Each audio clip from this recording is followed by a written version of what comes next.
संत रामपाल जी महाराज एक ऐसे महान संत जिन्होंने अपनी सतभक्ति, तत्व ज्ञान, करुणा और सेवा के बल पर समाज में नई मिसाल कायम की है।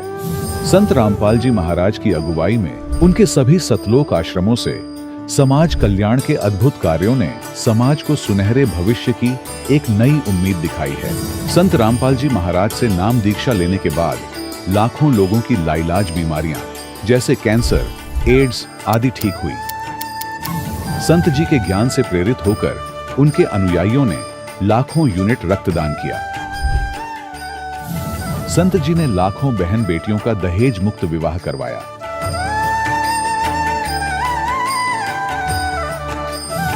संत जी ने लाखों लोगों का नशा छुड़वाया, करोड़ों उजड़े परिवार बसे। संत जी के आश्रमों में समागम के दौरान निःशुल्क नेत्र चिकित्सा, दंत चिकित्सा प्रदान की जाती है। संत रामपाल जी महाराज द्वारा समय समय पर पर्यावरण संरक्षण के उद्देश्य से बड़े स्तर पर वृक्षारोपण किया जाता है। संत जी ने जरूरतमंदों को तत्काल राहत पहुंचाने के लिए एम्बुलेंस सेवा शुरू की। संत जी अपने अनुयायियों को देहदान के लिए प्रेरित करते हैं, जिससे मानवता की सेवा और चिकित्सा क्षेत्र में सुधार हो सके। संत रामपाल जी महाराज के सभी आश्रमों में हर रोज निःशुल्क भंडारा आयोजित किया जाता है, जहां हर वर्ग, हर जाति और हर धर्म के लोग एक साथ बैठकर भोजन करते हैं।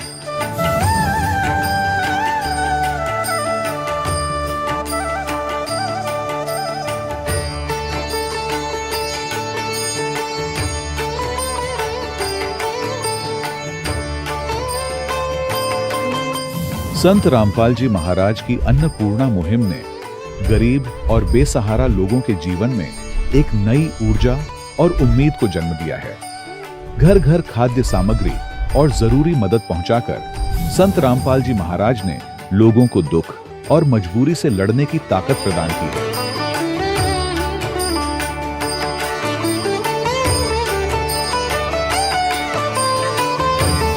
संत रामपाल जी महाराज द्वारा गरीब लोगों के लिए घर बनवाने का अद्भुत कार्य एक ऐसी मिसाल कायम कर रहा है जो सदियों सदियों संत जी की उदारता और दया भावना के तौर पर जाना जाएगा।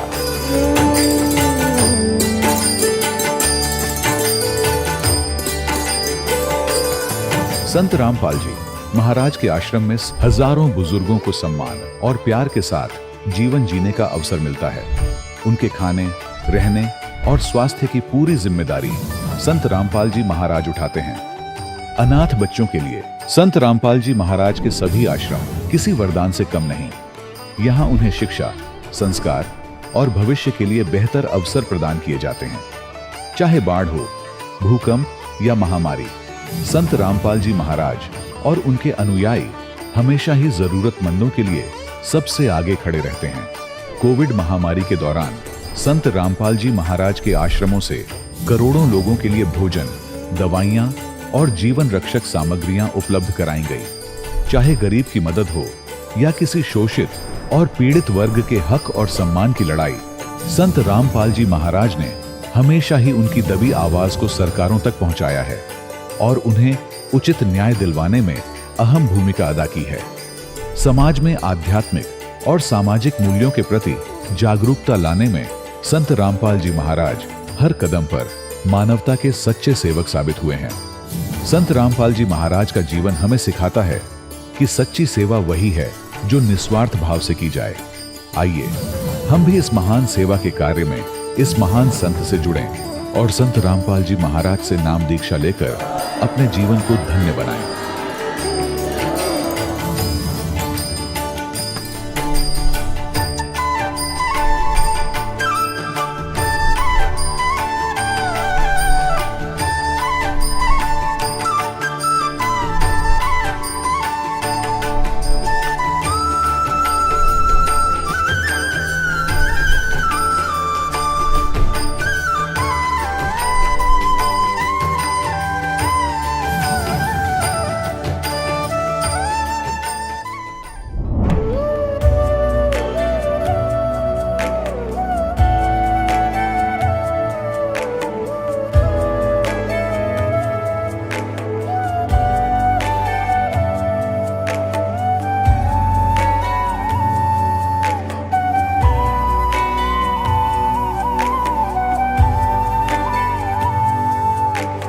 जब लग गुरु मिले न साचा, तब लग गुरु करो 10 पांचा।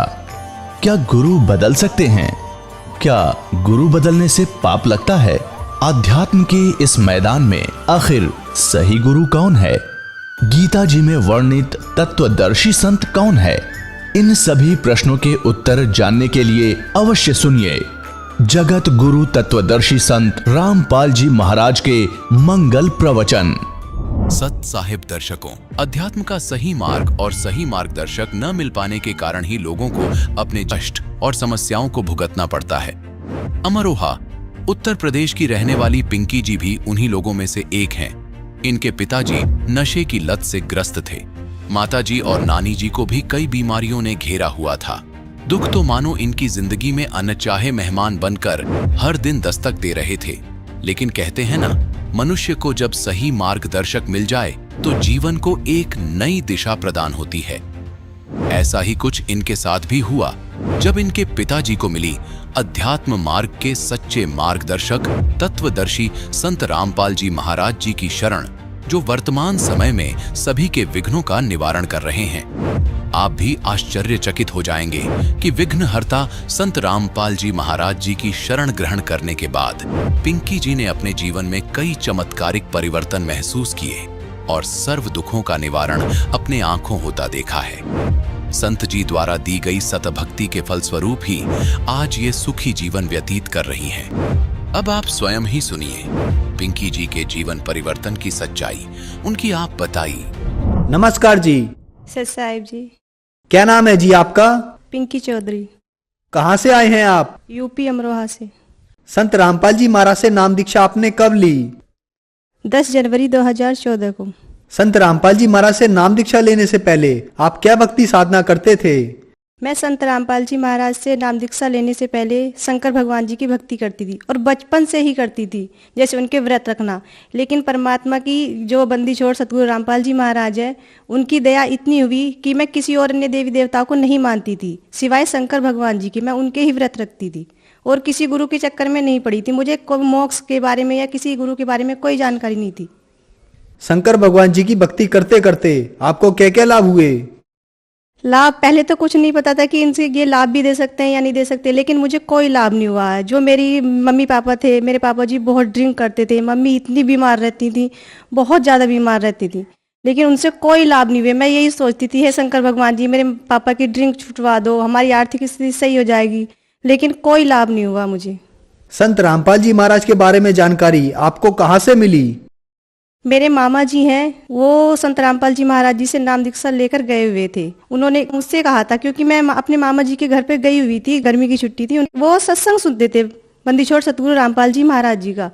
तो जब वो सत्संग सुनते थे, हम सीरियल देखते थे। हम बोलते थे कि भैया आप क्या देखते हो, ये हमें अपने सीरियल देखने दो, ये तो रोज ऐसे ही दिखाते हैं, एक ही पुस्तक को खोल के बार बार दिखाते हैं, पता नहीं आप क्या देखते हो। तो वो कहते थे, पागल तेरी समझ में नहीं आएगा, जब जिस दिन तू नाम लेगी ना, तुझे ज्ञान होगा, तब देखना तू भी रोए करेगी।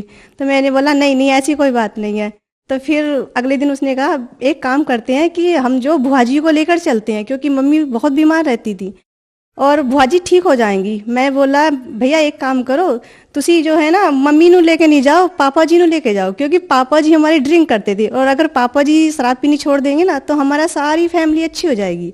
तो बोला ठीक है मैं कोशिश करता हूँ। मेरे मामा जी का लड़का मेरे पापा को सतलोक आश्रम लेकर गए। मेरे पापा जी ने संत रामपाल जी महाराज जी से नाम दीक्षा ली और नाम दीक्षा लेने के बाद वो घर पर आए। उन्होंने हमसे बताया, मुझसे, मम्मी से, मेरी छोटी सिस्टर थी, भैया थे, सबसे बताया। तो जब मुझसे कहा, पापा आके तारीफ कर रहे थे सतलोक आश्रम की, वहाँ पे फ्री खाना मिलता है, वहाँ का रहन सहन ऐसा है, सभी भगत इतने प्यार से बात करते हैं और मतलब देसी घी के बता रहे थे कि सब सामान ऐसे बनता है। तो मैंने कहा पापा से कि पापा जी आप तो बस ऐसे ही करते हो, कोई पागल नहीं है कि इतना आपको इतना सब कुछ देगा। बोले नहीं बेटा एक बार चल के देखना। मैं बोला चलो ठीक है मैं घूमने चलती हूँ। पापा जी मुझे ले गए घुमाने के लिए। मैं घूमने गई थी, ना कि नाम दीक्षा लेने गई थी वहाँ पे। लेकिन जब मैंने वहाँ पर जाकर देखा, जो रामपाल जी महाराज जी हैं उनकी ऐसी दया हुई कि मैंने भी फिर नाम दीक्षा ले ली। संत रामपाल जी महाराज से नाम दीक्षा लेने के बाद अनेक से भक्तों को लाभ होते हैं, तो क्या आपको भी कोई लाभ हुए? जी हाँ, संत रामपाल जी महाराज जी से नाम दीक्षा लेने के बाद मुझे सबसे पहला लाभ जो मानव जीवन का मूल कार्य होता है, यानी कि जिसे मोक्ष कहते हैं। 84 लाख योनियों से जो पीछा छूटता है, मुझे मोक्ष मिलने की सही विधि, सही भक्ति विधि मुझे प्राप्त हुई। और जैसे शारीरिक लाभ होते हैं, मेरे पित्त की जो थैली होती है, गुर्दे में पथरी होना तो आम बात होती है, लेकिन मेरी पित्त की थैली में पथरी थी और 6 9 mm की इतनी पथरी थी। और मेरे इतना दर्द होता था, इतना दर्द होता है कि डॉक्टर कैप्सूल भी देते थे और मेरे इंजेक्शन भी लगाते थे, तब जाकर मुझे थोड़ी शांति मिलती थी। लेकिन मुझे कोई लाभ नहीं हो रहा था। सबने ये बोल दिया था कि ऑपरेशन होगा इसका, तभी इसके पित्त की थैली पथरी की निकलेंगी। लेकिन मैंने संत रामपाल जी महाराज जी से सिर्फ प्रार्थना की थी कि गुरुजी मेरे ऐसे ऐसे पथरी हैं। तो संत रामपाल जी महाराज जी की मात्र आशीर्वाद से ही मेरी वो पथरी, आज 3 साल हो चुके हैं, मेरे ना ही कोई दर्द है ना कोई पथरी है, बिल्कुल कुछ भी नहीं है। और मेरे पापा जी जो ड्रिंक करते थे, ना ही वो ड्रिंक करते हैं। मेरी मम्मी, उनकी हालत इतनी खराब रहती थी, वो भी बिल्कुल सही है, आज अच्छे से काम करती हैं, चलती फिरती हैं, आराम से चलती हैं। और मेरी नानी जी हैं, मेरी नानी जी को शुगर की बीमारी, गठिया बाई, मेरी नानी जी की टांगों में भी इन्फेक्शन था, वो चल नहीं पाती थी। उनके लिए एक स्टिक बनी हुई थी, डॉक्टर ने दे दी थी, वो उनसे ही चलती थी और हम पकड़ पकड़ के लेके जाते थे उन्हें। लेकिन संत रामपाल जी महाराज जी से नाम दीक्षा लेने के बाद आज वो बिल्कुल सही हैं। अगर किसी को विश्वास नहीं आए तो मेरी नानी जी भी मेरे साथ है, आप देख सकते हैं, ये मेरी नानी जी है जो आज बिल्कुल सही सलामत आपके सामने खड़ी हैं। नमस्कार जी। सत्साई जी। जैसा कि आपकी बेटी ने बताया कि आपको शुगर की बीमारी थी, गठिया की बीमारी थी, आप चल फिर नहीं सकते थे, तो क्या ये सच है? हाँ जी, ये सच है। मुझे गठिया बाई भी थी और मुझे शुगर भी था और मेरी टांगों से बेकार हो गई थी, बस खाट पर पड़ी रहती थी, उठा के ये रखती थी मुझे।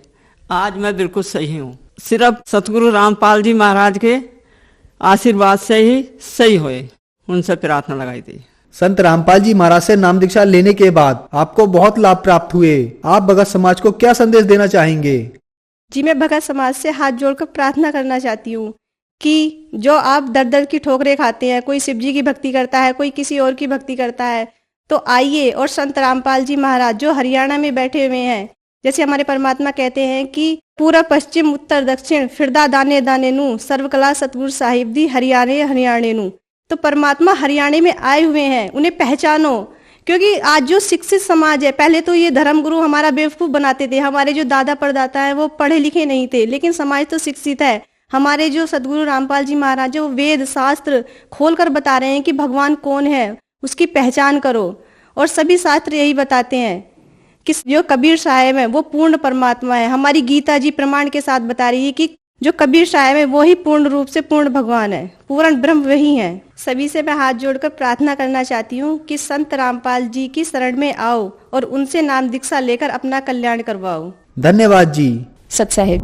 दर्शकों, अभी आपने सुने संत रामपाल जी महाराज से दीक्षा प्राप्त करके सुखी हुए भक्त के अनुभव। अब देखिए जगत गुरु तत्वदर्शी संत रामपाल जी महाराज के मंगल प्रवचन। इतना बड़ा सेठ मन में आई कि तीर्थों का भ्रमण किया जाए। उस समय परमात्मा जिस समय मिले उनकी एज भी 60-62 के आसपास हो चुकी थी। साधना उद्देश्य से तीर्थ भ्रमण करने के लिए अपनी धर्मपत्नी की राय ली। उनकी धर्मपत्नी का नाम आमिना था। उससे आज्ञा लेकर के वो चल पड़ा कि मैं तीर्थ भ्रमण करना चाहता हूं। तो जैसे भी आज्ञा लेकर चल गए। भ्रमण करते करते वो मथुरा के अंदर उस स्थान पर पहुंच के जहां पर यह माना जाता था कि यहां पर हमारे बाल गोपाल श्री कृष्ण भगवान जब यहां रहा करते मथुरा में, इस सरोवर में स्नान किया करते थे। और फिर वहां जाकर के एक गिरिराज बोलते हैं, जिसको भगवान श्री कृष्ण ने उठाया था जब इंद्र देवता स्वर्ग का राजा अपनी पूजा न करने से अक्षुब्ध होकर के व्रज को डुबोना चाहता था अधिक वर्षा करके। तो श्री कृष्ण जी ने उस पहाड़ को उठा के और पूरे ब्रज पर फैला दिया था। वर्षा खूब हुई थी और इंद्र थक गया था वर्षा कर करके,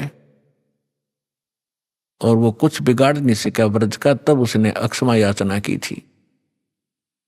तो उस स्थान पर भ्रमण करके, उस गिरिराज की परिक्रमा करके हम अपना मोक्ष मानते थे। उस सरोवर में स्नान करके हम मोक्ष मानते रहे। इसी उद्देश्य से धर्मदास साहिब जी भटक रहे थे, वहां पहुंच गए। सुबह सुबह उठे, उस सरोवर में स्नान किया जिसमें जल अधिक था नहीं, क्योंकि हम उसमें नहाना इसलिए उचित समझते रहे कि इससे मोक्ष होगा, चाहे गारा भी क्यों ना हो, उसमें कीचड़ भी क्यों ना हो, हमें तो भगवान चाहिए। लेकिन परमात्मा कहते हैं, कबीर इस संसार ने समझाऊं कै बार, और ये पूछ पकड़ कर भेड़ की और उतरा चाहे पार। गरीबदास जी कहते हैं कि भेड़ पूछ को पंडित पकड़े, ये भादो नदी विहंगा, गरीबदास व भवजल डूबे, जिन नहीं साध सत्संगा।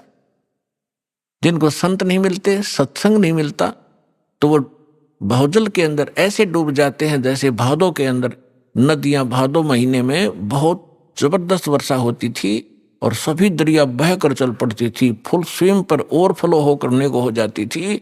और उस समय कोई ये कहे दरिया पार करने के लिए भेड़ की पूंछ पकड़ तुझे पार कर देगी, नहीं, उसका ये साधन नहीं है पार होने का। पार होने के लिए नौका, लीक प्रूफ नौका हो और उसका चालक ट्रेंड हो, तब वो पार होंगे। ये साधन है प्रॉपर।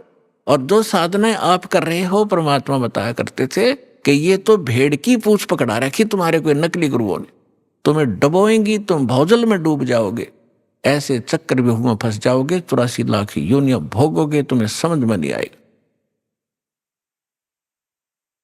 उस तालाब में स्नान करके उसी से जल का लोटा भर के और भगवान की मूर्ति को स्नान कराया। स्नान करा करके नए वस्त्र पहना करके पुराने वस्त्र थैले में डाल दिए, बाद में धोऊंगा। और एक स्थान लीप के वहां भगवान की मूर्ति रखी, गाय के गोबर से और मिट्टी मिलाकर लीपते थे, उसे स्वच्छ बनाते थे। और उस पर सुंदर स्वच्छ कपड़ा बिछाकर उस पर बैठ के पहले भगवान की वो कर्मकांड किया, उनके कपड़े बदलवाए, स्नान कराया, मुकुट माला रख के कंठी माला पर आकर बैठ गए। फिर लगे गीता का पाठ करने। और उसी समय परमात्मा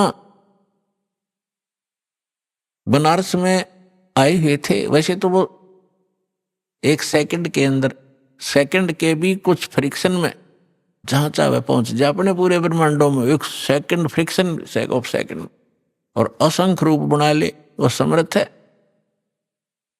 तो परमात्मा वहां एक जिंदा महात्मा के रूप बनाकर वहां पहुंच गए।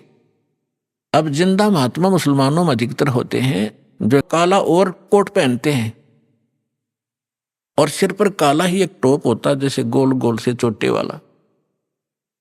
ओवरकोट घुटनों से नीचे तक होता है और एक अंडरवियर पहनते हैं, लंगोट, और दाढ़ी और मूछ रखना, सिर पे बाल रखना, ये उनकी पहचान। उनको जिंदा महात्मा कहा करते थे।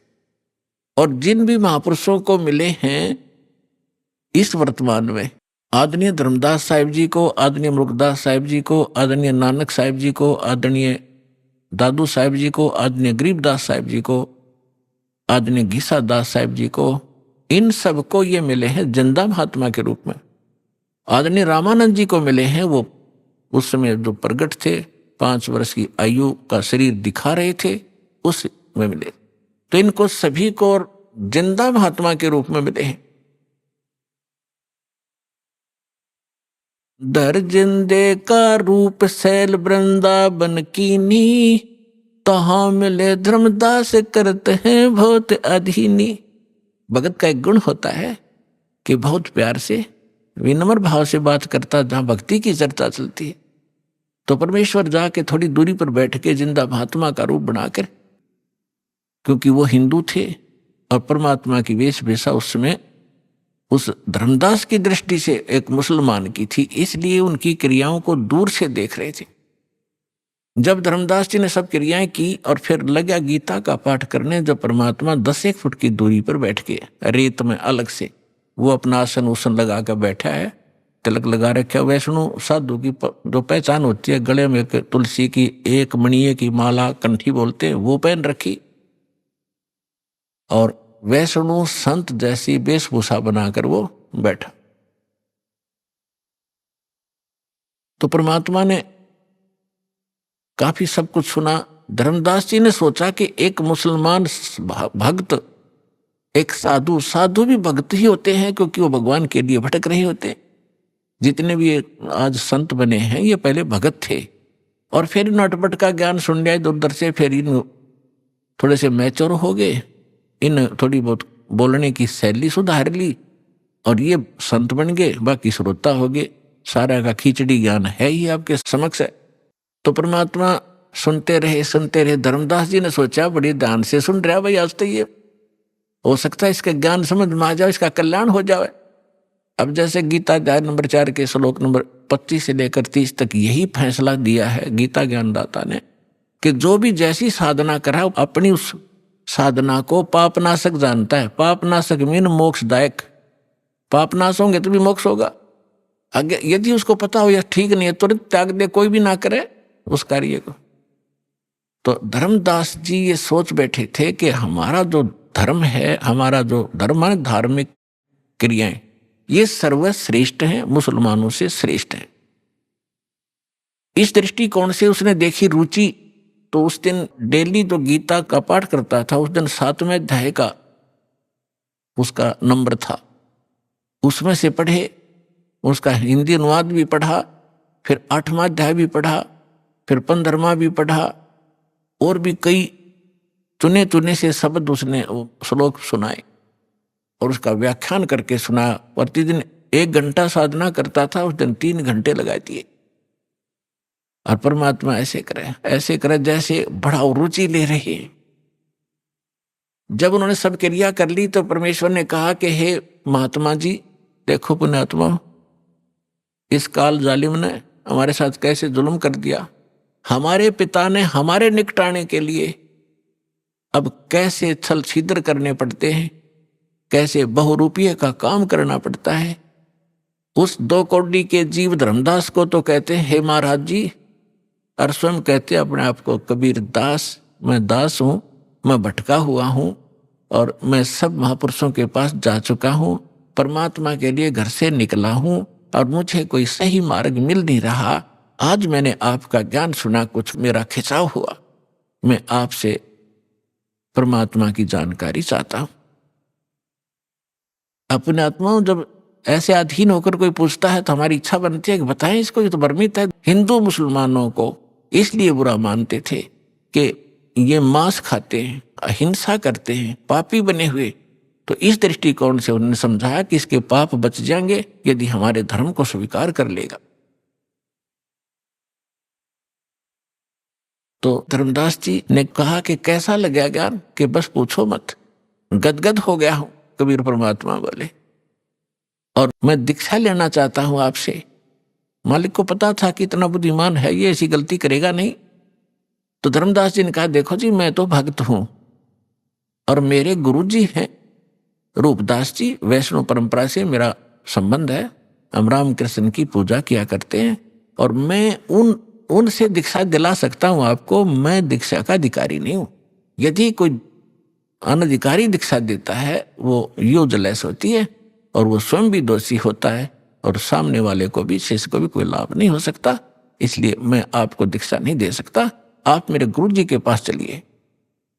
अब परमात्मा ने कहा, ठीक है, मैं आपके गुरु जी के पास चलूंगा, मुझे तो दीक्षा चाहिए, मोक्ष चाहिए, लेकिन उससे पहले मेरी कुछ शंकाएं हैं, उनका समाधान चाहूंगा। हाँ बोलो बोलो। धर्मदास जी बोले, बोलो बोलो, क्या शंका है? एक तो मुझे बताओ कि मैंने क्या क्या क्रिया करनी पड़ेंगी और क्या नहीं करनी पड़ेंगी। धर्मदास जी ने बताया कि देखो, जीव हिंसा नहीं करनी, महापाप होता जीव हिंसा करने का, और जो जीव हिंसा करते हैं वो कभी मोक्ष प्राप्त नहीं कर सकते, वो आजीवन भटकते रहते हैं, चाहे बेशक भक्ति करो। परमात्मा बोले, ठीक है, मैं त्याग दूंगा, कुछ नहीं करूंगा। फिर कहा कि हमारे गुरुजी नाम देते हैं रामकृष्ण का, दशमा भी बोल रहा था हरे राम हरे कृष्ण कृष्ण कृष्ण हरे हरे। ये लाभ जब देंगे जब आप उनसे ले लोगे, अपनी मर्जी से करने से कोई लाभ नहीं होगा। बोला ठीक है जी। परमात्मा बोले बहुत अच्छा। और 68 तीर्थ करने होते हैं, मैं 68 तीर्थ कर करके आया हूं, और ये मैं आज मथुरा में और आगे जाऊंगा, अभी कर रहा हूं, उसी भ्रमण पर निकला हूं। एकादशी का व्रत करता हूं मैं, गुरुजी ने बता रखी है, और राम कृष्ण का जाप जपा करते हैं। तो परमात्मा ने पूछा कि ये जो आप पढ़ रहे थे कौन सा ग्रंथ है? कि ये श्रीमद् भगवत गीता है। ये ज्ञान किसने लिखा है? कि भगवान ने खुद बोला है। श्री कृष्ण को भगवान मान रहे थे। बहुत अच्छा, ठीक है। तो भगवान ने, अभी आप पढ़ रहे थे कौन से अध्याय तो मैं बता नहीं पाऊंगा आपको, लेकिन अभी आप कह रहे थे कि अब दास आपको बताएगा जब आप समझोगे। भगवान की उनकी वार्ता एक गोलमोल थी, लेकिन अब प्रमाणित करना पड़ेगा उन्होंने कौन से शब्द बोले थे। गीता अध्याय नंबर 8 के श्लोक नंबर 13 में श्रीमद् भगवत गीता जो आप पढ़ रहे थे उसमें लिखा है कि ओम इति एकाक्षरम ब्रह्म विहारण माम समरण ये परियाति तजन देहम सयाति परमाम गतिम। मुझ ब्रह्म का, गीता बोलने वाला कह रहा है, मुझ ब्रह्म का केवल एक ओम मंत्र है, इति, यही बस, ये एक अक्षर है। और इसका अंतिम सांस तक स्मरण करता हुआ जो शरीर त्याग कर जाता है वो परम गति को प्राप्त होता है। अच्छा, एक बात और पूछूंगा मैं आपसे कि मैं साधना करूंगा, राम और कृष्ण की जो जाप बताएंगे गुरुजी वही करनी पड़ेगी, लेकिन क्या ये इस गीता में लिखे हैं? कि बोला नहीं, ये गीता में नहीं लिखे हैं। तो परमात्मा ने कहा कि एक किसान का विवाह हुआ और काफी एज्ड हो गया, उसका कोई संतान नहीं हुई। जब वो लगभग 60-70 वर्ष का हो गया तब उसको पुत्र प्राप्त हुआ, 60 वर्ष की आयु में। अब उसने सोचा किसान ने कि मैं कभी भी मृत्यु को प्राप्त हो सकता हूं और मेरे पुत्र को अनुभव है नहीं कृषि का, अभी ये बालक है, इसलिए मैं अपना अनुभव लिख देता हूं। उसने एक पैड पे, एक डायरी में, बही होती थी पहले, बही बोलते थे, उसमें सारा अनुभव लिख दिया। कौन सी क्रॉप, फसल कौन से सीजन में और कितनी बार जमीन को बहाकर संवार कर बोनी चाहिए, कितना उसमें प्रति बीघा बीज डालना चाहिए, कितने कितने समय पर उस पर पानी देना चाहिए, सिंचाई करनी चाहिए, कब उसमें खाद डालना चाहिए, और कैसी स्थिति होगी जब वो परिपक्व होगी, उसकी ये स्थिति होगी तब उसको काट कर उसको भूसा अलग करके घर ले आना चाहिए, फिर उसे रोटी बना के खानी चाहिए। वो सारा कुछ लिख दिया। धर्मदास जी सुन रहे, हाँ जी ठीक है, फिर ठीक है। और फिर उस पिता की मृत्यु होगी और पिता ने कहा था, बेटा यदि मेरी मृत्यु हो जाए तो आप मेरा अनुभव इसके अंदर लिखा है, इसको पढ़ना और इसके अनुसार अपनी कृषि खेती करना। अब वो बेटा क्या कर रहा है? पिताजी ने बताया था गेहूं बोने के लिए बो रखी है भांग उसने।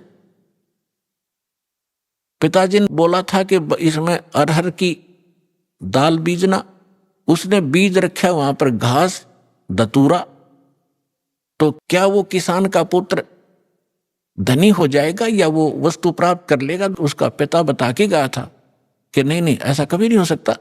धर्मदास जी उत्तर दे रहे, क्या तो महामूर्ख है, मूर्ख है, वो तो वही करना चाहिए जो पिताजी ने उसमें अनुभव लिखा है।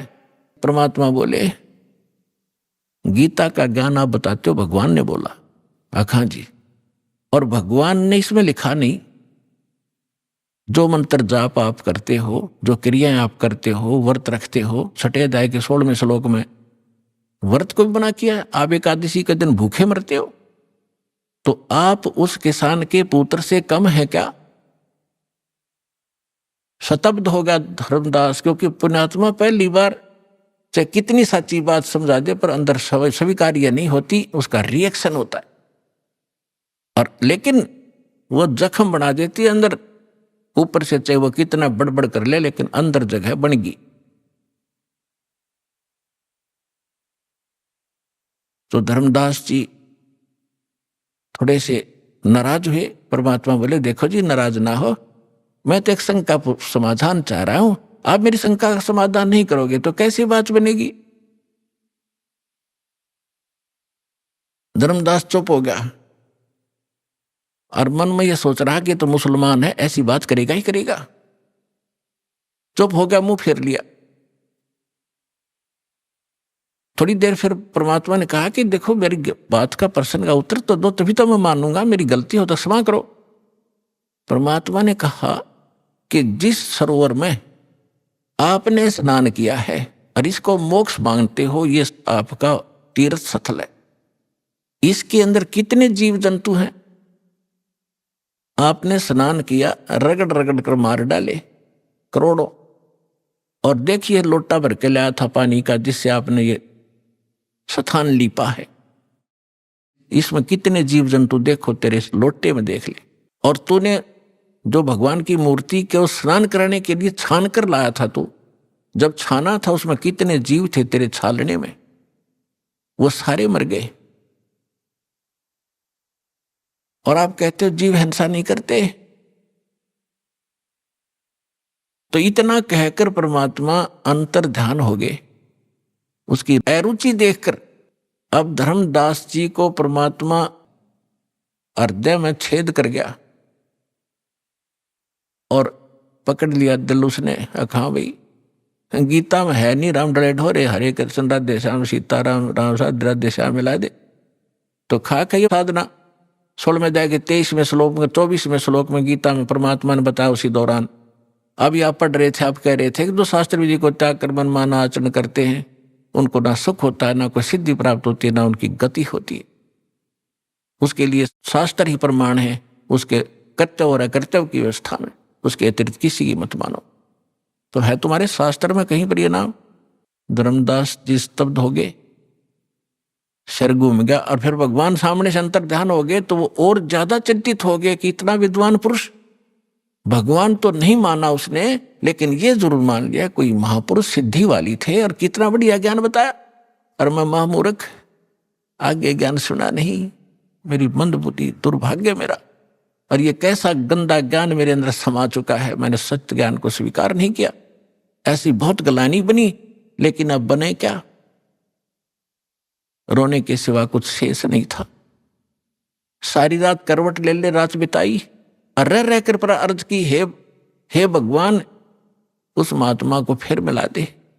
हे परमात्मा, कौन था वो? भगवान था ही क्या? एक बार मुझे फिर से मिले, मैं सारी बात सुनूंगा। सारी रात बैठकर रो रो कर काटी। सुबह उठा वक्त से उसने सोचा तू रोटी बना ले और फिर खोज करूंगा उस संत का कि तो बैठा पाएगा तो यहां तीर्थों पर। सुबह उठा, एक मोटी लकड़ी जंगल से तोड़कर श्याम ने ला रखी थी, ला के रखी हुई थी। वह मोटी लकड़ी चूल्हे में लगाई, उसके साथ सहयोगी लकड़ी जला करके अग्नि जला दी लगा करके। वह मोटी लकड़ी कुछ गिल्ली सी थी, ज्यादा गिल्ली नहीं थी पर थोड़ी थोड़ी ठीक सी थी। और उसके पिछला हिस्सा जो कटा हुआ था और वो थोड़ी सी थोथी थी, दुर की दुर होलो थी, उसके अंदर सुराख था, उसमें चींटियां भरी पड़ी थी। खाना बना रहा था, खाना बनाते बनाते सुबह उठकर वक्त से बनाने लगा तो निकट जब वो लकड़ी आई, उसका एंड, लास्ट एंड आया लकड़ी का, तब उसका ध्यान पड़ा। सारी भात बना ली, रोटी बना ली, क्या देखा कि चींटियां अंडे मुंह में लेकर सफेद सफेद और उस लकड़ी से बाहर निकलने का प्रयत्न कर रही है। लकड़ी के एंड पर एक तरल पदार्थ उबल रहा है, गर्म होने के कारण वो बाहर निकलती है, उसमें गिर कर चटक चटक जल रही है।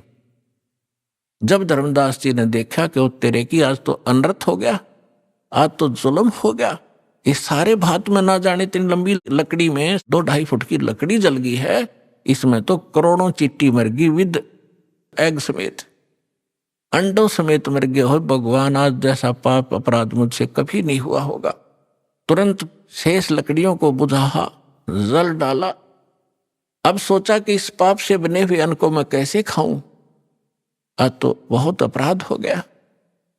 उसने सोचा आज मैं निराहार रहूंगा, इस आहार को किसी साधु संत को खिला दूंगा, मैं पाप मुक्त हो जाऊंगा।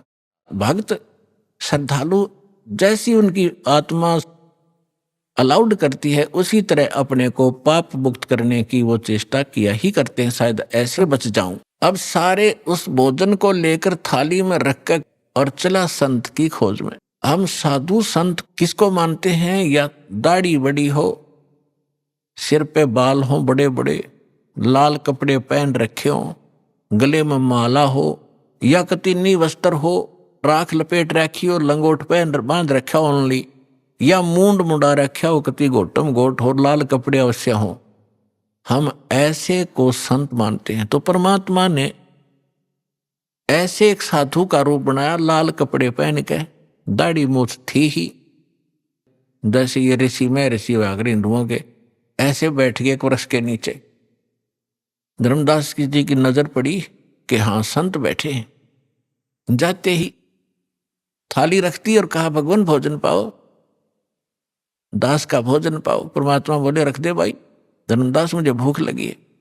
जब उन्होंने धर्मदास नाम कहा तो सामने देखा, लेकिन परमात्मा का रूप अन्य था, नहीं पहचान सका। उसने सोचा मैं भंडारे करता रहता हूं, साधु संत आते हैं, जानते होंगे मुझे। ज्यों ही थाली रखी, परमात्मा के पास एक करमंडल था, लोटा, उसमें से जल उठाया कबीर परमेश्वर ने और उसको मंत्र पढ़ा अन्नदेव की आरती का एक, और पूरी भात पर छींटे मार दिए, वो सारी भोजन पर थाली में एकदम सारा भोजन, सब कुछ चीटी बन गई। वह थाली काली होगी और अंडे मुंह में लेकर वो बाहर निकलने का प्रयत्न कर रही है। तो परमात्मा उसी रूप में हो गए जो पहले दिन वार्ता हुई थी, जिंदा वाले भेष में।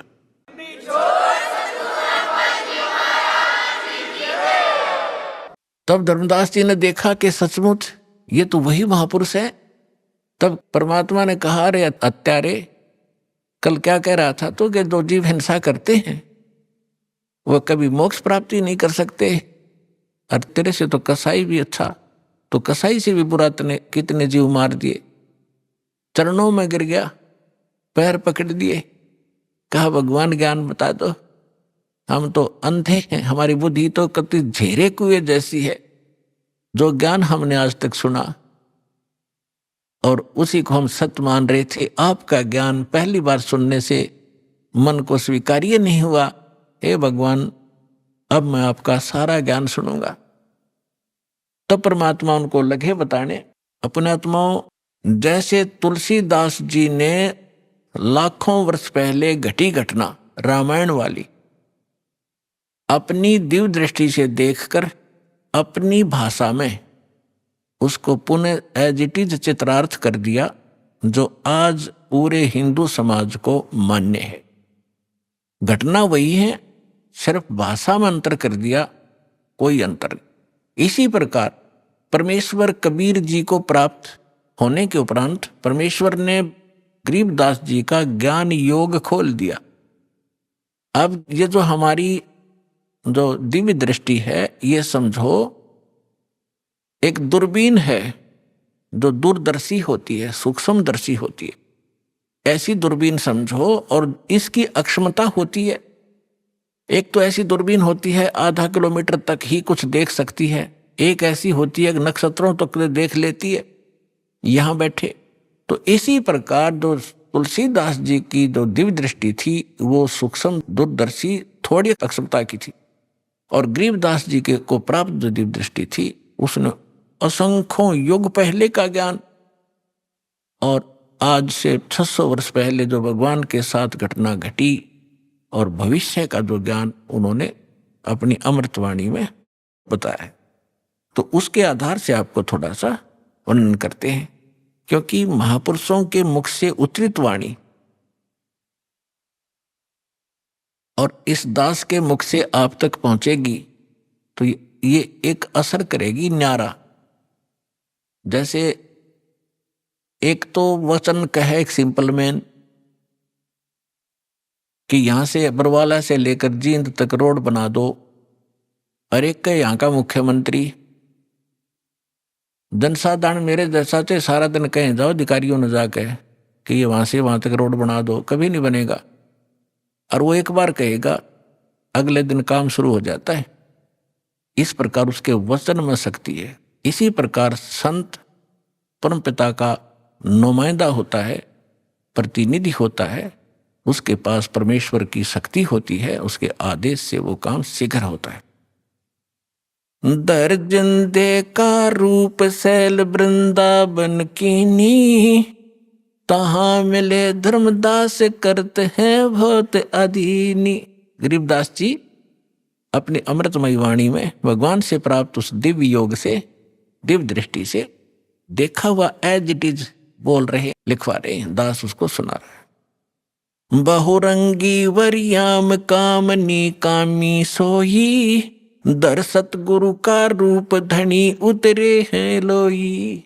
ए संसार, गरीबदास जी कह रहे हैं कि धर जंदा महात्मा का रूप धर के सैल वृंदावन की वृंदावन की सैर सपट्टा करने के लिए चले, और तहां मिले धर्मदास जो करते हैं बहुत अधीनी, बहुत विनम्र आत्मा के थे। बहुरंगी वरियाम कामनी कामी सोई, बहुरंगी ना जाने किस रूप में कहां प्रकट हो जाता है। और दर सतगुरु का रूप धनी उतरे हैं लोई, सतगुरु का रूप बनाकर, यानी तत्वदर्शी संत रूप में खुद धनी, खुद मालिक वहां आकर प्रकट हुए थे। बहुरंगी वरियाम कामनी कामी सोई, दर सतगुरु का रूप धनी उतरे हैं लोई। परम उजागर ज्ञान ध्यान बहुरंगी बाना, तहां मिले धर्मदास आचार विचार दीवाना। परम उजागर ज्ञान, बहुत ही ओजस्वी वाणी परमात्मा की, तत्व ज्ञान, और वहां मिले धर्मदास जो इस कर्म कांड नकली साधना का दीवाना हो रहा था, हटना नहीं चाहता था। परमात्मा ने पूछा, है उन आत्माओं, पता नहीं आपका यह बालकपन कब खत्म होगा, या काल की भांग तुमने झूठे सुख की पी रखी है कद उतरेगी। आप यहां एक कहर भोग रहे हो, चाहे राष्ट्रपति है किसी भी देश का, जीव का जीवन है ये। आज प्रधानमंत्री है, कल मृत्यु हो गया, गधा बन गया, तो खाक सुख है ये। झूठे सुख को सुख है ये मान रहा मनमोद, ये सकल चबीना काल का, कुछ मुख में कुछ कोद। परमात्मा इतने खाड़े कर रखे हैं आपके लिए, अपने बच्चों को, दृढ़ भक्तों को मिलते हैं, उनसे उनको अपना गवाह बनाते हैं, फिर वो भी आपको क्या बता रहे। पता नहीं आपका यह बालकपन कब खत्म होगा, या काल की भांग तुमने झूठे सुख की पी रखी है कद उतरेगी। आप यहां एक कहर भोग रहे हो, चाहे राष्ट्रपति है किसी भी देश का, जीव का जीवन है ये। आज प्रधानमंत्री है, कल मृत्यु हो गया, गधा बन गया, तो खाक सुख है ये। अभी आपने सुने संत रामपाल जी महाराज के मंगल प्रवचन। आइए अब सुनते हैं संत रामपाल जी महाराज से नाम दीक्षा लेकर सतभक्ति करके अद्भुत लाभ प्राप्त करने वाले अनुयायी के विचार। दर्शकों, कहते हैं जिसको भगवान की चाह पूर्ण श्रद्धा के साथ होती है, उसको भगवान की प्राप्ति अवश्य होती है। कुछ इसी प्रकार की कहानी है हिमाचल प्रदेश के रहने वाले डॉक्टर चमन लाल जी की।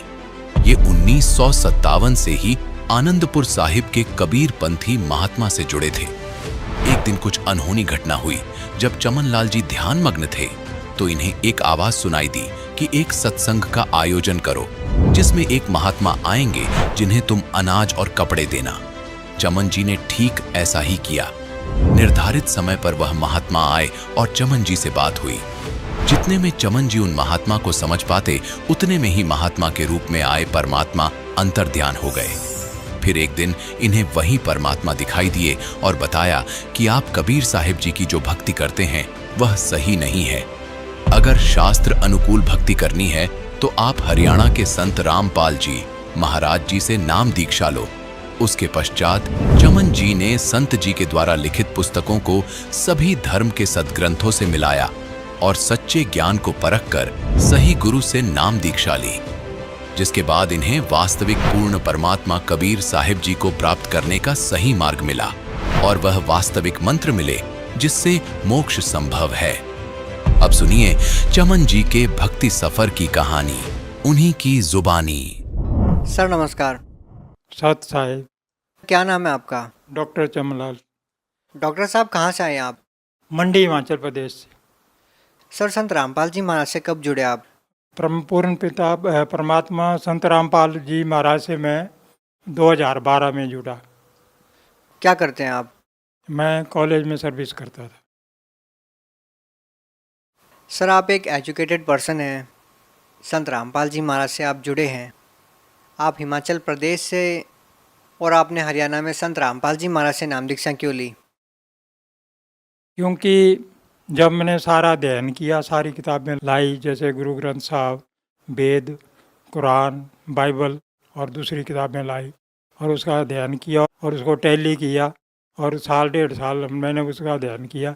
जब क्लियर हुई बात भाई जो महाराज संत रामपाल जी का ज्ञान है वो सही है और वो सही मतलब जो है ज्ञान बताते हैं, तो उसके बाद मैंने ये निश्चय किया।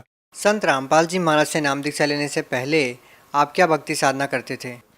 कबीर साहब की भक्ति करता था मैं। 1957 से मैं कबीरपंथी था, तो उसके बावजूद भी वो नाम जो है तो किसी संत ने नहीं बताया, किसी महात्मा ने नहीं बताया, वो अपना मनमुखी बताए और मनमुखी नाम दान देते थे। तो इसलिए जब मैंने शास्त्रों का अध्ययन किया और देखा कि उनके ज्ञान को टैली किया उससे, परमात्मा संत रामपाल महाराज जी के ज्ञान से, तो यह क्लियर हुआ कि स्पष्ट हुआ कि यही ज्ञान सबसे उत्तम ज्ञान है और सही ज्ञान है।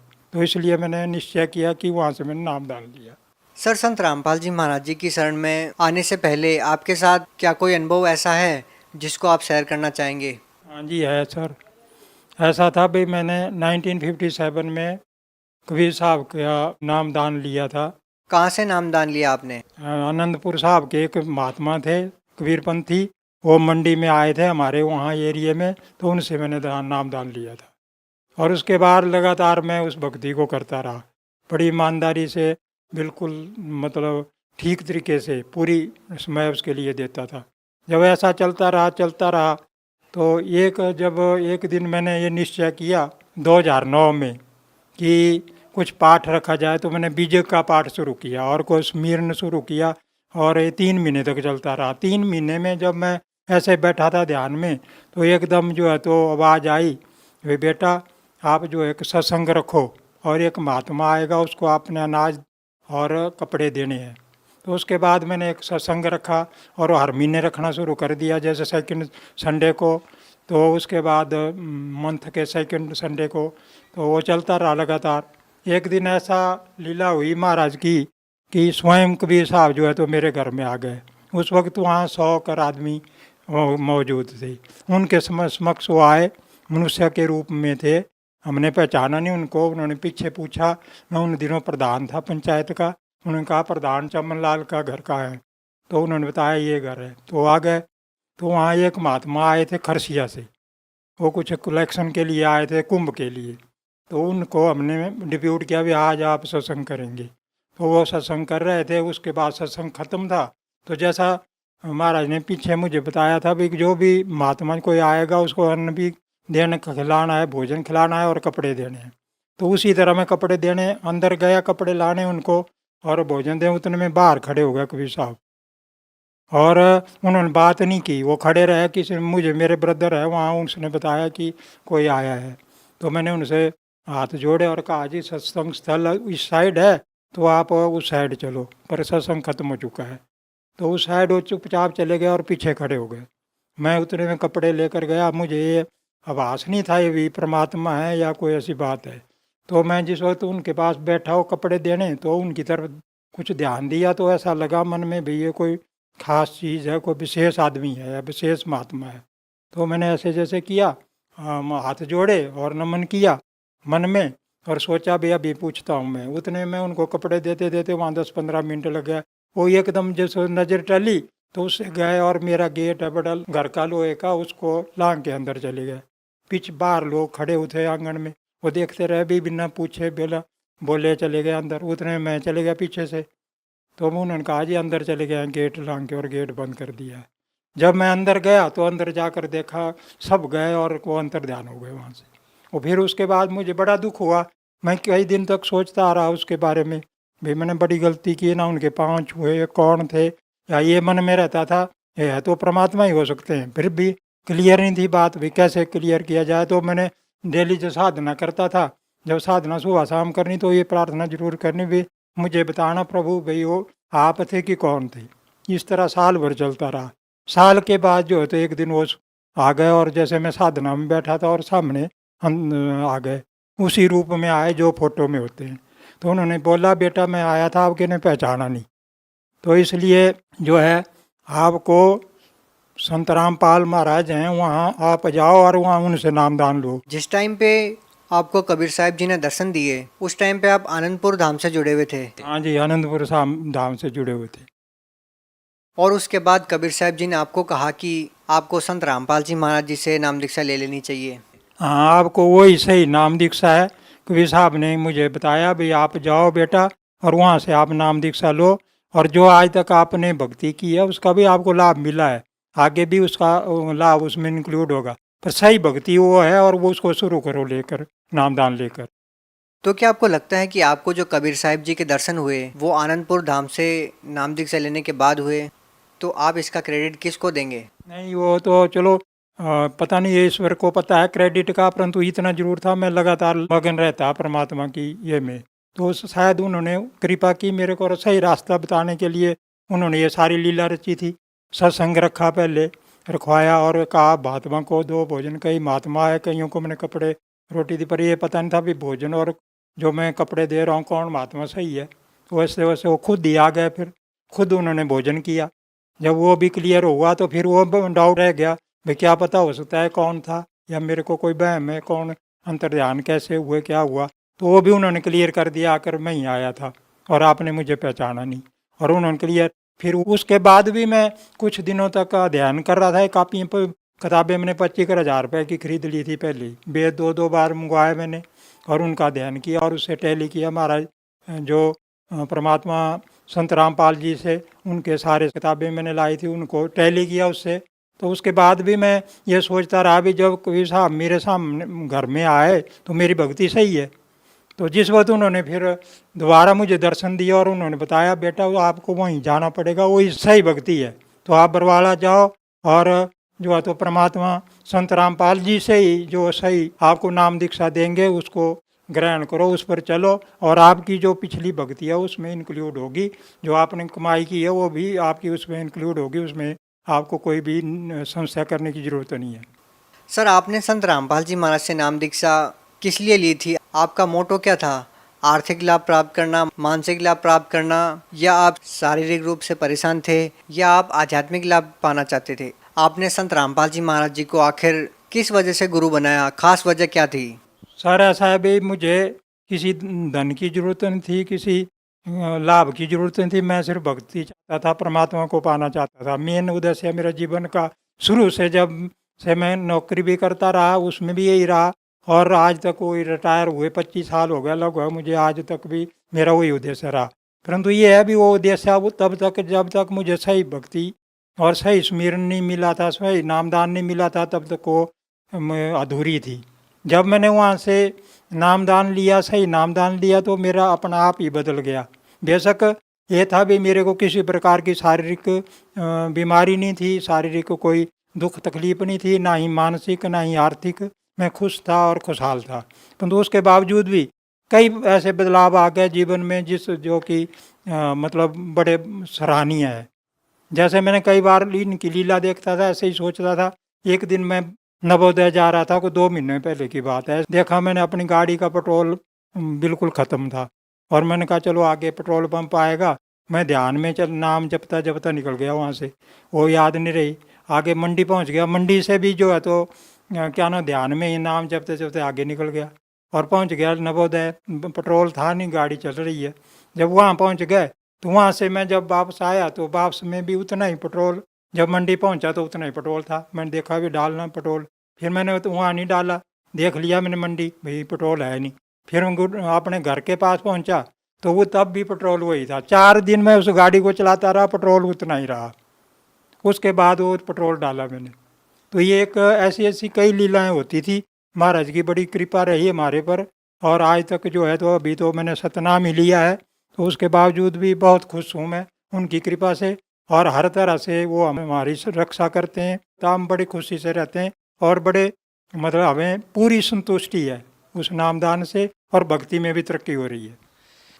सर, आपके बच्चे ने आपसे पहले नाम लिया और आपकी जो पुत्र वधू है वो आपके बेटे के साथ नाम दीक्षा लेने के लिए गई आपके कहने पे। आपने सभी शास्त्रों को जांच परख लिया था, सभी वेदों को देख लिया था कि संत रामपाल जी महाराज जो बता रहे हैं वो सही है। इसके बावजूद भी आपने संत रामपाल जी महाराज जी को गुरु नहीं बनाया, ये सोच करके कि आपको जो कबीर साहब जी दर्शन दे चुके हैं तो आपकी भक्ति सही है। लेकिन आपने संत रामपाल जी महाराज से नाम तब लिया जब स्वयं कबीर साहब जी ने प्रकट होकर के आपको दर्शन दिए और आपको कहा कि संत रामपाल जी महाराज जी पूर्ण संत है। तो सर, क्या ऐसा पॉसिबल है कि कबीर साहब जी सबको प्रकट होकर दर्शन दें और कहें कि आपको संत रामपाल जी महाराज जी से नाम दीक्षा लेनी चाहिए? एक आम जनमानस संत रामपाल जी महाराज जी तक कैसे पहुंचेगा? वो तो ऐसा है जी भाई, परमात्मा ने दर्शन दिए होंगे, ये तो पता नहीं, उनके बड़े उपकार है मेरे पर। और काफ़ी लंबा समय से 1957 से मैं 2012 तक जो है तो वहाँ भक्ति करता रहा, और दोनों टाइम बड़े मतलब सभी प्रकार के नियम थे मेरे। कहीं किसी के घर में खाना नहीं खाता था, पानी तक नहीं पीता, अपना पानी भी ले जाता था मैं साथ, जहाँ बाहर भी जाना है अगर पानी बच जाए तो पानी नहीं पीना, 2-2 दिन ऐसे भी निकले हैं। तो परंतु उसके बावजूद भी तो उन्होंने वही कृपा मेरे पर की थी, या पिछला मेरे कोई संस्कार होने, तो जो इस पंथ में आ रहे हैं सही भक्ति को जो हासिल कर रहे हैं वो वही लोग हैं जो बहुत पुण्यकर्मी हैं। सर, कबीर साहब जी ने आपको ही दर्शन क्यों दिए? जो कबीरपंथी हैं, लाखों करोड़ों की तादाद में उनके अनुयायी है, आखिर आपको ही कबीर साहब जी ने दर्शन क्यों दिए? क्योंकि सर भाई उन्होंने भक्ति नहीं की या उन्होंने उतनी मेहनत नहीं की, ये तो भक्ति का रास्ता। यदि उनके लाखों करोड़ों की तादाद में भगत हैं तो निश्चित ही उन्होंने मेहनत तो की ही होगी। नहीं, उन्होंने तो अपना पंथ चमकाने के लिए की, उनको ये इससे कोई मतलब नहीं था भाई भक्ति करनी है। आपने क्या चमकाने के लिए भक्ति की? मैंने तो परमात्मा का सही तरीके से नाम लिया, जो बताया था रात दिन मैं उसमें लगा रहा, सारे नियम रखे, जो नियम बताए थे उन नियमों पर चला, कबीर साहब के ग्रंथ शास्त्र पढ़। क्या आपको लगता है कबीरपंथी जो अन्य संत हैं वो कबीर साहब जी के बताए अनुसार नहीं चल रहे? नहीं चल रहे हैं, क्योंकि वो उसको जानते नहीं, शास्त्रों को ही नहीं सही। आपको ऐसी कौन सी बात लगती है कि वो जितने भी कबीरपंथी संत हैं वो कबीर साहब जी के आदेश के अनुसार नहीं चल रहे? ऐसा कौन सा नियम वो भंग कर रहे हैं? कोई 2-3 बातें बताएंगे जो आपको लगती हो कि कबीर साहब ये बात बताते हैं और जो कबीरपंथी संत है वो उन बातों को फॉलो नहीं करते? सर साहब, सबसे मुख्य बात तो ये है कि उनका नामदान ही गलत है, वो कहीं शास्त्रों से नोट करके और लोगों को बताते हैं। नामदान तो पहले आपका भी गलत था, आपको भी दर्शन दिए, परंतु वो भक्ति की मेहनत की बात थी, स्मरण जो है तो फल तो देता है। और क्या क्या गलती करते हैं? चलो, पहली गलती है कि नामदान गलत देते हैं, और क्या गलती है? और जो है तो उनका भक्ति करवाने का तरीका भी गलत है। भक्ति ही गलत है तो चलो तरीका तो छोड़ ही दीजिए, और क्या गलत करते हैं वो? और ऐसी कौन सी क्रियाएं हैं जो वो गलत करते हैं? और तो सर वे संसारिक क्रियाएं, जैसे वो संसार में कर्म कांड है उसके अनुसार चलते रहते हैं, जो कि बिल्कुल गलत है, जो कि भक्ति तो मानती नहीं उस चीज़ को।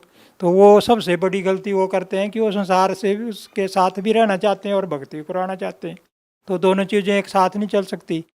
सर, भगत समाज को क्या संदेश देना चाहेंगे? मैं सर भाई भक्त समाज को यही संदेश देना चाहूँगा, भाई अगर आपने सही मायने में परमात्मा को पाना है या सही मायने में भक्ति करनी है, तो संत रामपाल महाराज जी जो हैं वो परमात्मा के अवतार हैं, वही जो आपको सही नामदान दे के आपको जो है सही भक्ति बताएंगे, उससे ही आपका कल्याण होगा। और हम सबको उसी वहाँ जाकर और उनके बताए हुए रास्ते पर भी तन मन धन से पूरी तरह मन अपने आप को न्यौछावर करके चलना चाहिए, तभी हमारा कल्याण हो सकता है। बहुत बहुत धन्यवाद आपका। Thank you sir.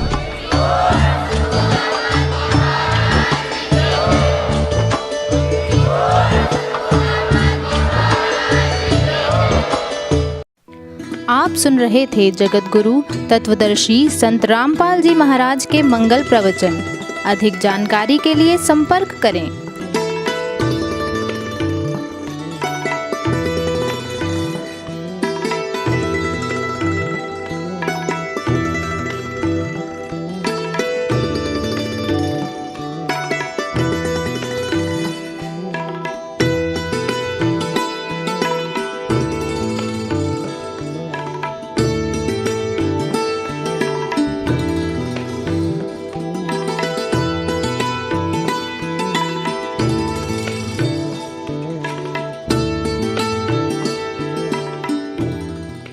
Jagat Guru तत्वदर्शी संत रामपाल जी महाराज जी के पावन सानिध्य में भक्ति की अलख जगाने तथा श्रद्धालुओं को सत्य भक्ति मार्ग का रास्ता दिखाने हेतु कनाडा के लोकप्रिय channel the TV NRI channel पर जगत गुरु तत्वदर्शी संत रामपाल जी महाराज जी के मंगल प्रवचनों का प्रसारण प्रतिदिन सुबह 7:30 बजे से 8:30 बजे तक तथा रात्रि 7:30 बजे से 8:30 बजे तक किया जा रहा है। इस सत्य भक्ति मार्ग को अपनाने के लिए अधिक से अधिक सत्संग प्रसारण देखें। इस सत्संग प्रवचन का सीधा प्रसारण संत रामपाल जी महाराज लाइव सत्संग YouTube चैनल और जगत गुरु संत रामपाल जी महाराज फेसबुक पेज पर भी देख सकते हैं।